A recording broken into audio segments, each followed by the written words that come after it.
ನಮಸ್ತೆ ಫ್ರೆಂಡ್ಸ್, ನಾನಿವತ್ತು ತೋರಿಸ್ತಾ ಇರೋ ರೆಸಿಪಿ ಬಂದು ಮಶ್ರೂಮ್ ಬೋಂಡ. ತುಂಬಾ ವಿಶೇಷವಾಗಿರುವಂತಹ ಮಶ್ರೂಮ್ ಬೋಂಡನ ಹೇಗೆ ಮಾಡೋದಂತ ನೋಡ್ಕೊಂಬರೋಣ ಬನ್ನಿ. ಈಗ ಹಿಟ್ಟನ್ನ ಕಲಿಸ್ಕೊಳ್ಳೋದಕ್ಕೆ ಒಂದು ದೊಡ್ಡ ಬೌಲ್ನ ತೊಗೊಂಡಿದ್ದೀನಿ.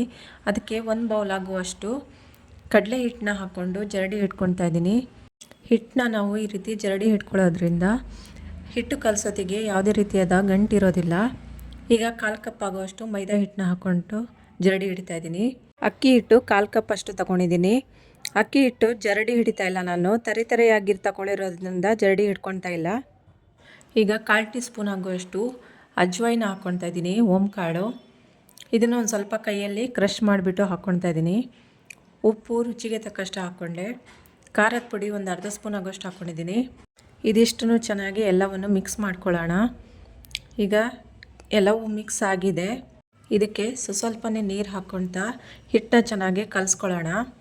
ಈ ರೀತಿ ಗಂಟಿಲ್ದಂಗೆ ಹಿಟ್ಟನ್ನ ಚೆನ್ನಾಗಿ ಕಲಿಸ್ಕೊಳ್ಬೇಕು. ಹಿಟ್ಟು ಜಾಸ್ತಿ ತೆಳು ಆಗೋದು ಬೇಡ, ಜಾಸ್ತಿ ದಪ್ಪ ಆಗಿರೋದು ಬೇಡ, ಮೀಡಿಯಮ್ ಆಗಿ ಕಲಿಸ್ಕೊಂಡ್ರೆ ಸಾಕು. ನೋಡಿ, ಈ ಥರ ಚೆನ್ನಾಗಿ ಹಿಟ್ಟನ್ನ ಕಲಿಸ್ಕೊಳ್ಬೇಕು. ಈಗ ಹಿಟ್ಟು ಕಲಸಿ ರೆಡಿಯಾಗಿದೆ. ಈಗ ಕೊನೆಯಲ್ಲಿ ಒಂದು ಸ್ವಲ್ಪ ಸೋಡಾ ಪುಡಿನ ಅರ್ಧ ಟೀ ಸ್ಪೂನ್ ಆಗುವಷ್ಟು ಹಾಕ್ಕೊಳ್ತಾ ಇದ್ದೀನಿ. ಸೋಡಾ ಪುಡಿ ಹಾಕ್ಕೊಂಡು ಒಂದು ಸತಿ ಮತ್ತೆ ಮಿಕ್ಸ್ ಮಾಡಿ ಕಲಿಸ್ಕೊಳ್ಳೋಣ ಚೆನ್ನಾಗಿ. ಹಿಟ್ಟು ಒಂದು ಸ್ವಲ್ಪ ದಪ್ಪ ಆಯ್ತು ಅನಿಸುತ್ತೆ, ಅದಕ್ಕೆ ಒಂದು ಸ್ವಲ್ಪ ನೀರು ಹಾಕ್ಕೊಂಡು ಮತ್ತೆ ಚೆನ್ನಾಗಿ ಕಲಿಸ್ಕೊತಾ ಇದ್ದೀನಿ. ಈಗ ಹಿಟ್ಟು ರೆಡಿಯಾಗಿದೆ. ಇದನ್ನು ಒಂದು 5ರಿಂದ 10 ನಿಮಿಷ ಪಕ್ಕಕ್ಕೆ ಎತ್ತಿಟ್ಕೊಳ್ಳೋಣ. ಈಗ ಇನ್ನೊಂದು ಕಡೆ 1 ಗ್ಲಾಸ್ ಆಗೋಷ್ಟು ನೀರನ್ನ ಹಾಕ್ಕೊಂಡು ಚೆನ್ನಾಗಿ ನೀರನ್ನ ಕುದಿಯೋಕ್ಕೆ ಬಿಟ್ಬಿಡಬೇಕು. ಈಗ ಗ್ಯಾಸ್ ಮೇಲೆ ಚಿಕ್ಕದೊಂದು ಬಾಣಲೆ ಇಟ್ಕೊಂಡಿದ್ದೀನಿ. ಅದಕ್ಕೆ 1 ಸ್ಪೂನ್ ಆಗುವಷ್ಟು ಎಣ್ಣೆನ ಹಾಕ್ಕೊಂಡಿದ್ದೀನಿ. ಅದಕ್ಕೆ ಒಂದು ಈರುಳ್ಳಿನ ಚಿಕ್ಕದಾಗಿ ಕಟ್ ಮಾಡಿಕೊಂಡು ಹಾಕ್ಕೊತಾ ಇದ್ದೀನಿ. ಅದನ್ನು ಚೆನ್ನಾಗಿ ಎಣ್ಣೆಯಲ್ಲಿ ಫ್ರೈ ಮಾಡ್ಕೊಳ್ಬೇಕು. ಈರುಳ್ಳಿ ಚೆನ್ನಾಗಿ ಫ್ರೈ ಆಗಿದೆ. ಈಗ ಇದಕ್ಕೆ ಜಜ್ಜಿಟ್ಟಿರುವಂತಹ ಬೆಳ್ಳುಳ್ಳಿ ಮತ್ತು ಶುಂಠಿ ಎರಡನ್ನೂ 1 ಸ್ಪೂನ್ ಆಗೋಷ್ಟು ಹಾಕ್ಕೊಂಡಿದ್ದೀನಿ. ಅರ್ಧ ಕ್ಯಾಪ್ಸಿಕಮ್ನ ಚಿಕ್ಕದಾಗಿ ಕಟ್ ಮಾಡಿಕೊಂಡು ಹಾಕ್ಕೊಳ್ತಾ ಇದ್ದೀನಿ. ಇದಿಷ್ಟನ್ನು ಚೆನ್ನಾಗಿ ಫ್ರೈ ಮಾಡ್ಕೊಳ್ಳೋಣ. ಫ್ರೈ ಆಗಿದೆ. ಇವಾಗ ಇದಕ್ಕೆ 1 ಆಲೂಗೆಡ್ಡೆನ ತುರಿದ್ಬಿಟ್ಟು ಹಾಕ್ಕೊಳ್ತಾ ಇದ್ದೀನಿ.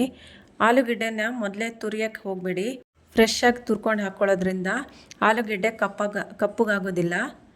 ಈಗ ಒಂದು ಸ್ವಲ್ಪ ಉಪ್ಪು ಹಾಕ್ಕೊಳ್ತಾ ಇದ್ದೀನಿ. ಉಪ್ಪು ಜಾಸ್ತಿ ಹಾಕ್ಕೊಳ್ಳೋಕೆ ಹೋಗಬೇಡಿ, ಯಾಕಂದರೆ ನಾವು ಹಿಟ್ಟು ಕಲಸಿದ್ರಲ್ಲೂ ಉಪ್ಪು ಹಾಕ್ಕೊಂಡಿದ್ದೀವಿ. ಈಗ 1/4 ಟೀ ಸ್ಪೂನಷ್ಟು ಗರಂ ಮಸಾಲ ಪುಡಿನ ಹಾಕ್ಕೊಳ್ತಾ ಇದ್ದೀನಿ. 1/4 ಟೀ ಸ್ಪೂನಷ್ಟು ಚಾಟ್ ಮಸಾಲಾನ ಹಾಕ್ಕೊಳ್ತಾ ಇದ್ದೀನಿ. 1/4 ಟೀ ಸ್ಪೂನಷ್ಟು ಪೆಪ್ಪರ್ ಪುಡಿನ ಹಾಕ್ಕೊಂಡು ಚೆನ್ನಾಗಿ ಎಣ್ಣೆಯಲ್ಲಿ ಫ್ರೈ ಮಾಡ್ಕೊಳ್ಬೇಕು. ನೋಡಿ, ಫ್ರೈ ಆಗಿದೆ. ಇವಾಗ ಈ ಕಡೆ ನೀರು ಇಟ್ಕೊಂಡಿದ್ವಲ್ಲ ಕುದಿಯೋಕ್ಕೆ, ಅದು ನೀರು ಚೆನ್ನಾಗಿ ಕುದೀತಾ ಇದೆ. ಈಗ ಇದಕ್ಕೆ ಒಂದು ಸ್ವಲ್ಪ ಕೊತ್ತಂಬರಿ ಸೊಪ್ಪನ್ನ ಕಟ್ ಮಾಡಿಕೊಂಡು ಹಾಕ್ಕೊಳ್ತಾ ಇದ್ದೀನಿ. ಹಾಕ್ಕೊಂಡು ಚೆನ್ನಾಗಿ ಮಿಕ್ಸ್ ಮಾಡ್ಕೊಳ್ಳಿ. ಈಗ ಇದನ್ನು ಪಕ್ಕದಲ್ಲಿ ಎತ್ತಿಟ್ಕೊಳ್ಳೋಣ. ಈ ಕಡೆ ನೀರು ಕುದೀತಾ ಇದೆಯಲ್ಲ, ಅದಕ್ಕೆ ಚೆನ್ನಾಗಿ ತೊಳೆದಿಟ್ಟಿರುವಂತಹ ಮಶ್ರೂಮ್ನ ಹಾಕ್ಕೊಳ್ತಾ ಇದ್ದೀನಿ. ಮಶ್ರೂಮ್ ತೊಟ್ಟುಗಳೆಲ್ಲ ತಕ್ಕೊಂಡಿದ್ದೀನಿ ನಾನು, ಯಾಕಂದರೆ ಒಳಗಡೆ ನಾವು ಸ್ಟಫಿಂಗ್ ತುಂಬ್ಕೊಳ್ಬೇಕು, ಅದಕ್ಕೋಸ್ಕರ ತಕ್ಕೊಂಡಿದ್ದೀನಿ. ಇದನ್ನು ಪ್ಲೇಟ್ ಮುಚ್ಚಿ ಒಂದು 5 ನಿಮಿಷ ಬೇಯಿಸ್ಕೊಳ್ಬೇಕು. ನಂತರ ಅದನ್ನು ನೀರು ತಕ್ಕೊಂಡಿದ್ದೀನಿ ನಾನು. ನೀರು ತಗೊಂಡ್ಬಿಟ್ಟು ಚೆನ್ನಾಗಿ ಆರಿಸ್ಕೊಂಡಿದ್ದೀನಿ. ಅದಕ್ಕೆ ನಾವು ಮಸಾಲ ಮಾಡಿ ಇಟ್ಕೊಂಡಿದ್ವಲ್ಲ, ಆ ಮಸಾಲೆನ ಎಲ್ಲನೂ ಅದ್ರ ಒಳಗೆ ತುಂಬಿಕೊಂಡು ಹೀಗೆ ಎಲ್ಲದನ್ನೂ ಈ ಥರ ತುಂಬಿಕೊಂಡು ಎತ್ತಿಟ್ಕೊತಾ ಇದ್ದೀನಿ. ನೋಡಿ, ಎಲ್ಲದಕ್ಕೂ ಮಸಾಲ ತುಂಬ್ಕೊಂಡಿದ್ದೀನಿ. ಇವಾಗ ಈ ಕಡೆ ಎಣ್ಣೆ ಕಾಸಕ್ಕೆ ಇಟ್ಕೊಂಡಿದ್ದೀನಿ. ಎಣ್ಣೆನೂ ಕಾದಿದೆ. ನಾವು ಹಿಟ್ಟನ್ನ ಕಲಿಸ್ಕೊಂಡು ಪಕ್ಕದಲ್ಲಿ ಎತ್ತಿಟ್ಕೊಂಡಿದ್ವಲ್ಲ, ಅದನ್ನು ಒಂದೊಂದಾಗಿ ಮಸಾಲ ತುಂಬಿರೋ ಮಶ್ರೂಮ್ನ ಹಿಟ್ಟಲ್ಲಿ ಅದ್ಬಿಟ್ಟು ಬೋಂಡ ಥರ ಮಾಡ್ಕೊಳ್ಬೇಕು. ಎಲ್ಲ ಸ್ಟಫಿಂಗ್ ಮಾಡಿದ ಮಶ್ರೂಮ್ನು ಈ ಥರ ಹಿಟ್ಟಲ್ಲಿ ಅದ್ದಿ ಬೋಂಡ ಬಿಟ್ಕೊಂಡಿದ್ದೀನಿ.